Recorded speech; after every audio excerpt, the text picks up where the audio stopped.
সিলেট মানেই বিস্তীর্ণ সবুজের চা বাগান। ভোর হতে না হতেই মাঠে নেমে আসে চা শ্রমিকরা।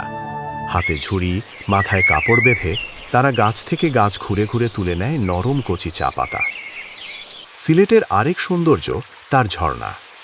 মাধবকুণ্ডের উঁচু থেকে ঝরে পড়া জলপ্রপাতের গর্জন সব মিলিয়ে এক অদ্ভুত শান্তি নিয়ে আসে মনে।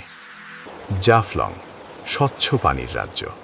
নদীর নিচে সাদা পাথরের বিছানা, তার উপর দিয়ে হেঁটে যাচ্ছে পর্যটকরা।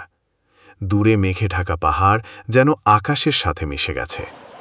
বিছানাকান্দিতে পাহাড়ের কোলে গড়িয়ে পড়া ঝর্ণার পানি আর পাথরের রাজত্ব এক স্বর্গীয় দৃশ্য তৈরি করে। পাহাড়, মেঘ আর পানির মেলবন্ধন দেখে মন ভরে ওঠে প্রশান্তিতে। সিলেটের আরেক রত্ন টাঙ্গুয়ার হাওর। বর্ষায় যখন হাওরের পানি পূর্ণ যৌবনে থাকে, নৌকা ভেসে যায় জলরাশির বুকে। দূরে সবুজ গাছপালা পানিতে প্রতিফলিত হয়ে তৈরি করে এক মনোমুগ্ধকর দৃশ্য। পাখির কলরব আর হাওরের বাতাসে গা ভিজিয়ে নেয় পর্যটকের মন। প্রকৃতির আরেক উপহার রাতারগুল সোয়াম্প ফরেস্ট, বাংলাদেশের একমাত্র জলবদ্ধ বন, যেখানে নৌকায় ভেসে ভেসে গাছের ফাঁক দিয়ে ঢুকে যাওয়া যায়। রাতারগুলের ওয়াচ টাওয়ারে দাঁড়িয়ে চারপাশের সবুজ বন, পানি আর নীল আকাশ একসাথে দেখা যায়।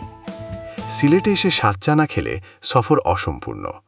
কাপের মধ্যে ৭টি স্তরে ৭ রঙের চা তৈরি করে এক বিশেষ স্বাদ। সিলেট কেবল প্রকৃতির শহর নয়, এটি আধ্যাত্মিক শহরও।